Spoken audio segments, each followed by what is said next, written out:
Hey everybody, Carl here from Apt, and in this video I'm going to show you how to properly unbox the DU7200 series from Samsung. This is the 65-inch version. They do come in a wide variety of sizes, and the unboxing technique can be a little different from size to size, so just make sure you pay attention to your instructions when you're doing this at home. But this is the 65-inch, we're going to unbox it for you, so stay tuned. First step is going to be to cut through these straps on the top. Now that we've got the straps cut off, I'm just going to open up the top of the box here and we're going to pull out all of the accessories.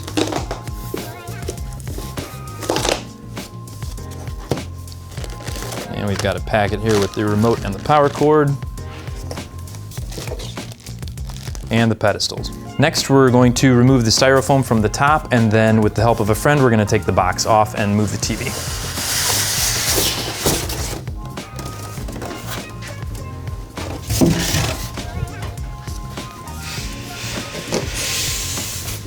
And now again, with the help of a friend, we're going to lift the TV out of the box. There are two little cutouts back here that you can reach down into. And then we're gonna just lay it down flat, keeping this kind of protective styrofoam film over the screen. And now we're gonna install the pedestal, and on these TVs, it's a super simple process. The 55 and larger have two separate spots where you can put them that adjust the width, and then all the sizes you can do a little bit of height adjustment as well.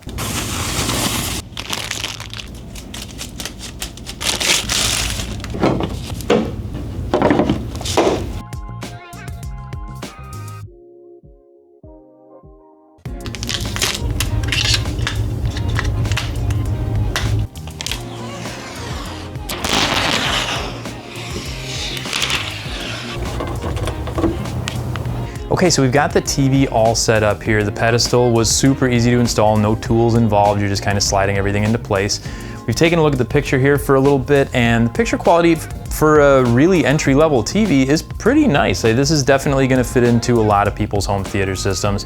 There are some things that are scaled down on this one, obviously, because it's an entry-level TV, but we're going to go over all of that in our overview video, and we're going to have a comparison video between this one and the DU8000, so you can see those two side by side and kind of help determine which one you like the best. But as you can see here, nice quality picture for the price point, so we were really happy to see that. Audio quality, you know, it's an entry-level TV, so you're kind of getting entry-level audio with this one. But again, we're gonna go over all that for you, so make sure you stay tuned for all those videos coming up. Thanks as always for watching, and we'll see you in the next one.